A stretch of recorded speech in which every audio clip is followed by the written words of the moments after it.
Good morning, everyone. Good morning, sir. So, I would like to request everyone to stand for a prayer. Please stand. In the name of the Father, and the Son, and the Holy Spirit. Amen. So, please be seated. So, my name is Mike Evan D. De La Cruz, and I am an accredited competency assessor for organic agriculture production in situ. As a proof of my accreditation, so I have my ID here, a big ID here. So which prove my identity as a competent assessor for this qualification. So now I would like to acknowledge the presence of Eliaza May Enriga, so our TESDA representative. Good morning, ma'am. And then Cindy Marie Tumembo, our AC manager. Good morning, ma'am. And lastly, Miss Trisha May Serata. Good afternoon, ma'am. So thank you. So I have received the assessment package which consists the assessor's guide, competency, assessor's script, candidate's guide, and rating sheets.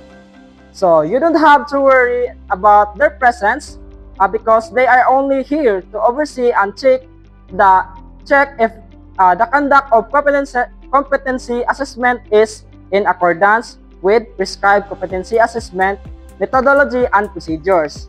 So I am the only one to grade your assessment. So they will not assist you. Understand?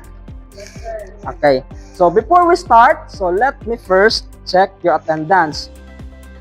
So I have the attendance sheet here. So kindly affix your name and then signature, and then once you are done, so pass it to your other.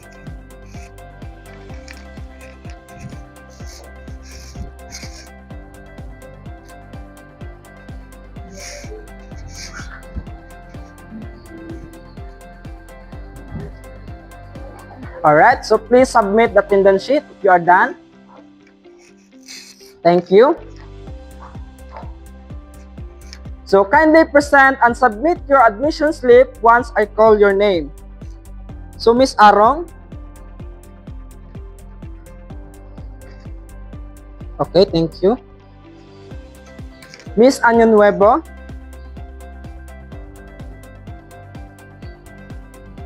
Thank you. Mr. Mike Ayan Gomez. Alright, thank you. Miss Zarate.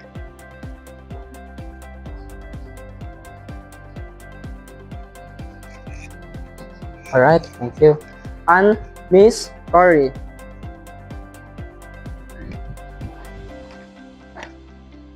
Okay, thank you.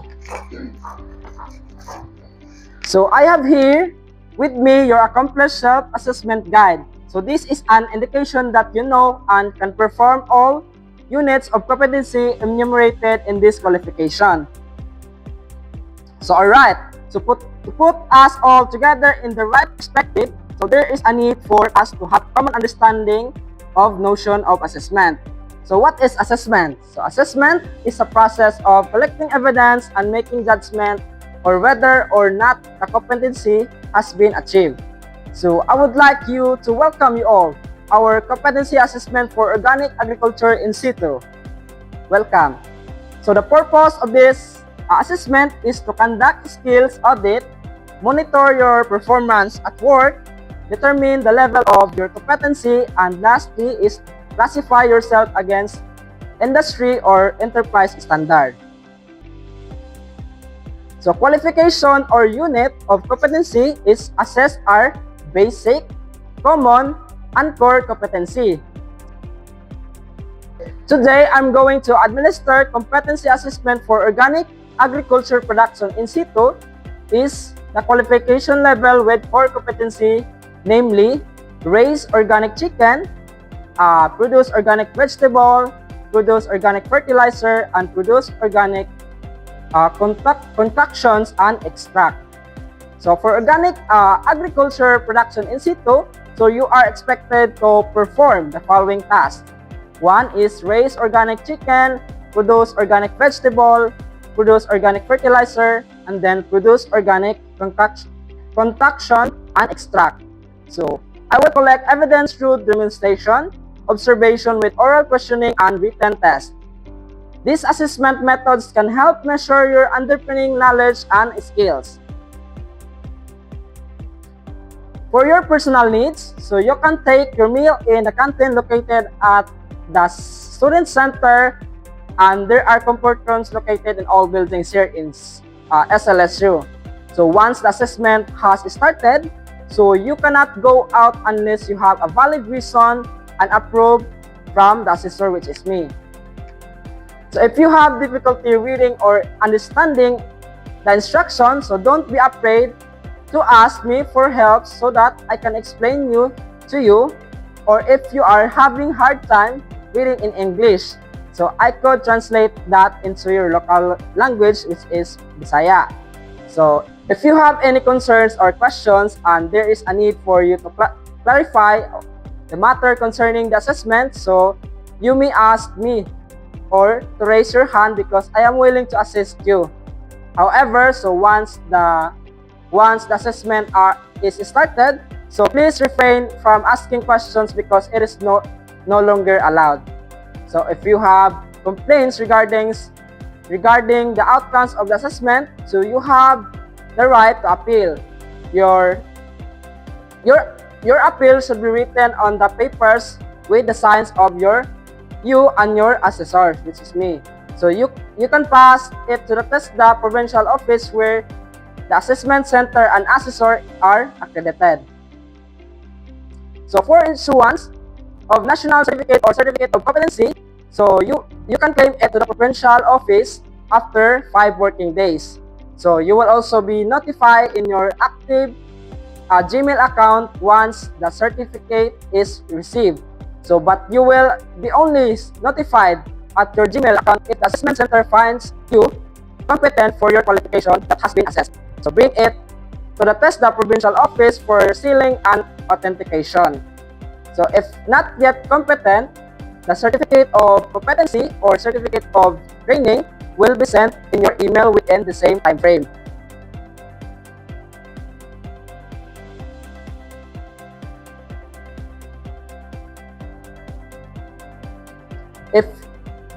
If you are found not yet competent, so don't worry.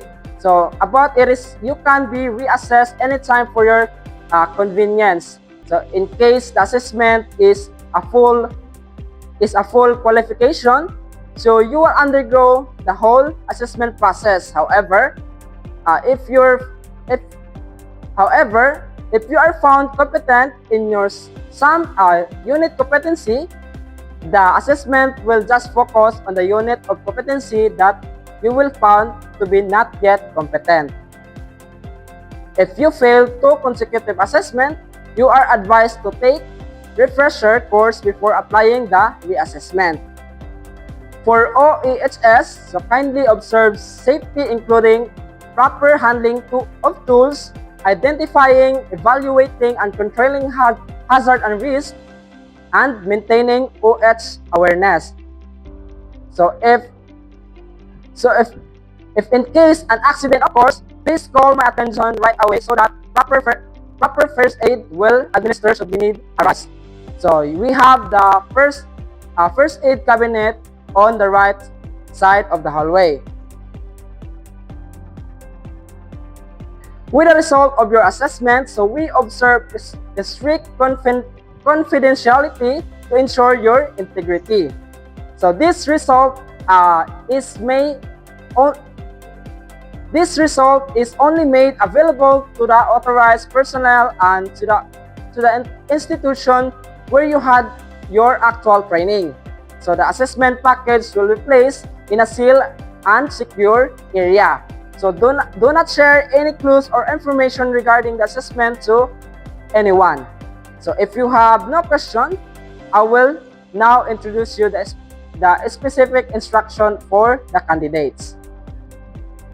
If you don't any questions or clarification, then I am going to give you the copy of specific instruction.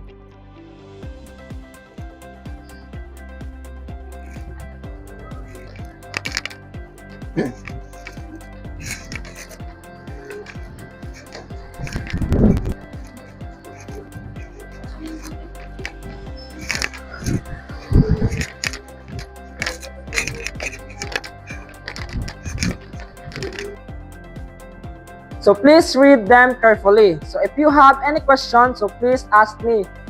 Please ask them now or me. So may I able to translate it from English to your local dialect. So if you need assistance, I will be more than willing to assist you. So now I will assign you the number of candidates. So Miss Arong, you are the first candidate. Number 2 candidates will be Anyon Nuevo. Number 3 is Mark Aing Gomez. Zarate is number 4, and then lastly, number 5 is Martin Debecore. So candidate 1, please proceed to the assessment area while the other candidates may stay here. Okay?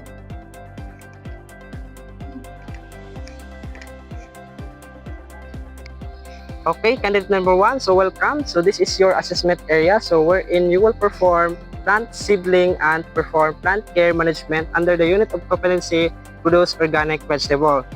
So welcome. So have you read the specific instruction once more? Yes, sir. Okay. So do you have any questions? None, sir. Okay, so I will give you 30 minutes to do the task. So you may start. Okay, so the first thing that we have to do is to prepare all the tools and materials that are needed. And then next, we have to prepare the planting media wherein the seedlings are to be transplanted.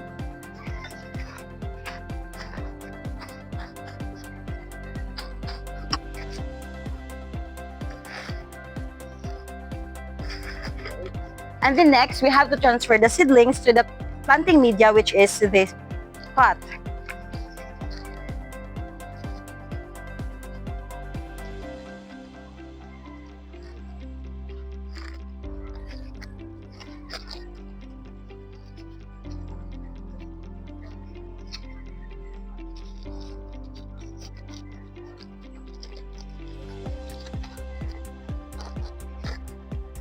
And then we have to water the plants thoroughly.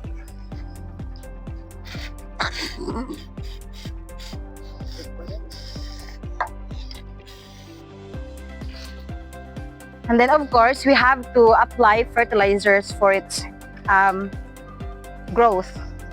Okay, candidate number 1, so time's up. So thank you for your performance.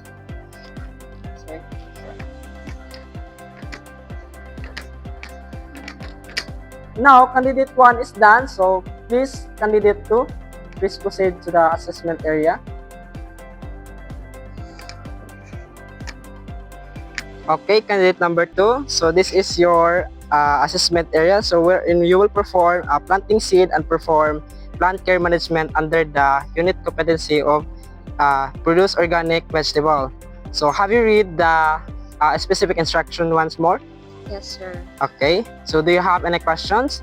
None so far. Okay. So you have 30 minutes to perform the task. You may start.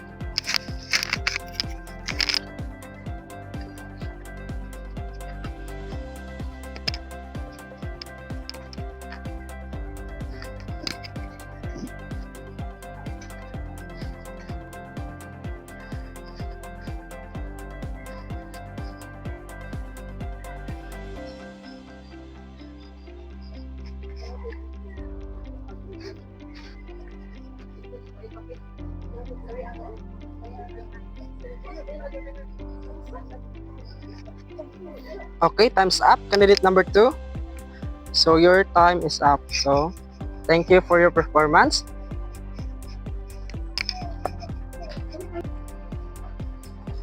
Good morning, Miss. Good morning, Miss Arong. So please be seated. So since we are done in the illustration, and we will proceed to the oral questioning. So here is your question, Miss Arong. So what specific care and maintenance practice did you implement for seedlings?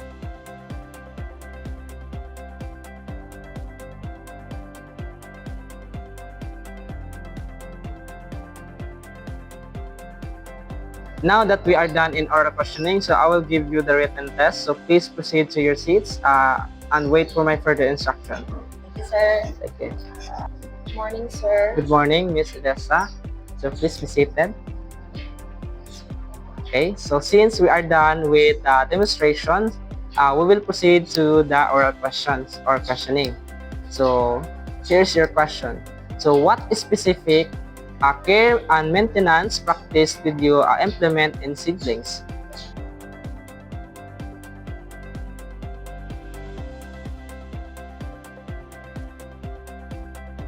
Okay, thank you. So since we are done in oral questioning, so we will proceed also in the written test. So please proceed, please go back in your seats and wait for my further instruction. Okay. Now that we are done with the oral questioning, I will give you the written test. So this is a 30-item multiple test and you will be given 30 minutes only to answer the test. So I will distribute this.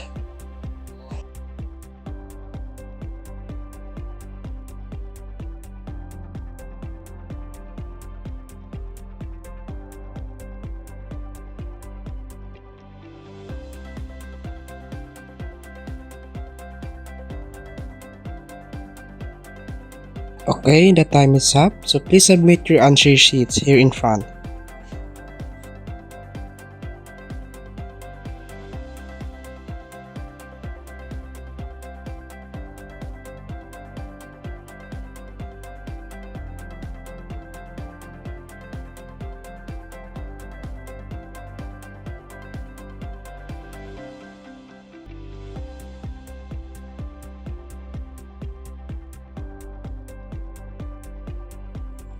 Okay, candidates, so before I announce the result of the assessment, so please answer these evaluation sheets for the assessor and the assessment area. So you will be do this for 5 minutes.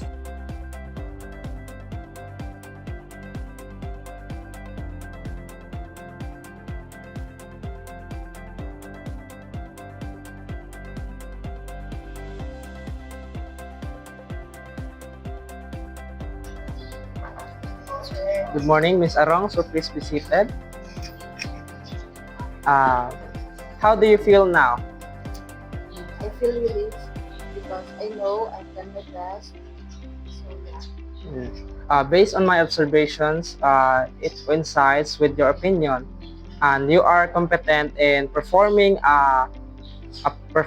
the skills needed in organic agriculture production in situ. And I have noticed that you were able to perform plant seedling and plant care management. And however, so you were not able to prepare your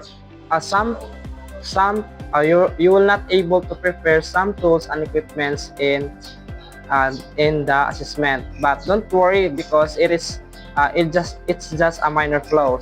And furthermore, so you were confident enough in answering the oral questions, and you were able to answer them correctly. So you have also passed the written test. Okay, thank you. Okay, Miss Arong, so based on the evidence I have collected, so I have found out that you are already confident. So please sign the competency assessment result and rating sheets. So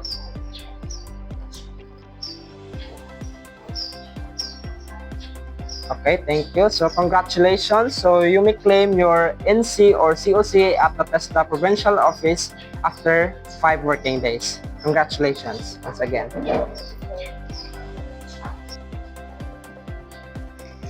Morning, sir. Morning. So please be seated, Ms. Anyueva. How do you feel about the assessment?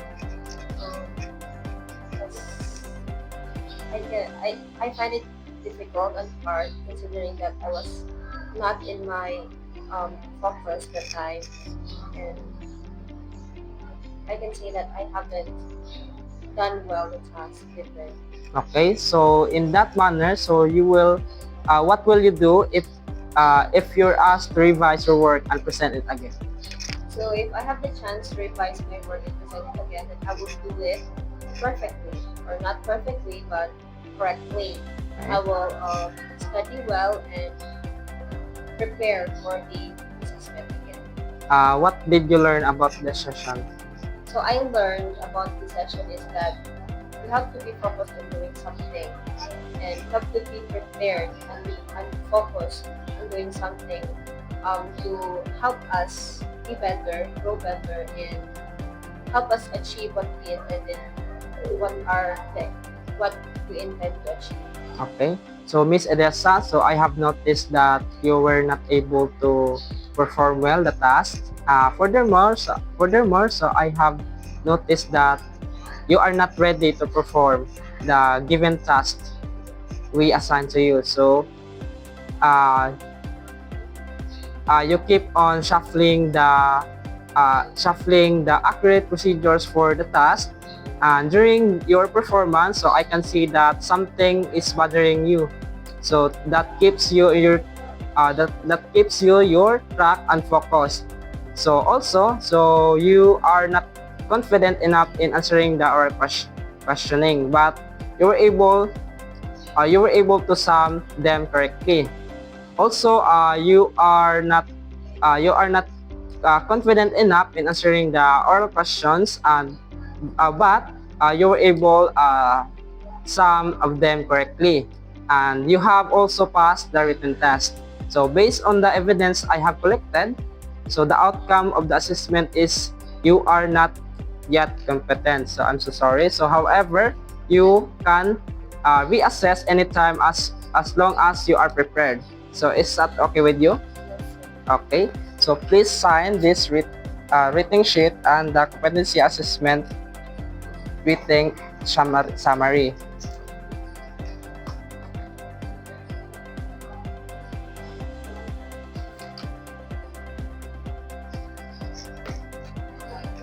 Okay, thank you, Miss Anya Weber. After that, accomplish the competency assessment result summary. Submit to Assessment Center Manager. The Assessment Center Manager will keep the documents to the processing officer to accomplish the Registry of Workers Assessed and Certified. Sign Registry of Workers Assessed and Certified. The processing officer will ask the assessor and AC manager to sign before passing it together with the documents to the tester representative. The tester representative will then deliver the documents to the designated tester office.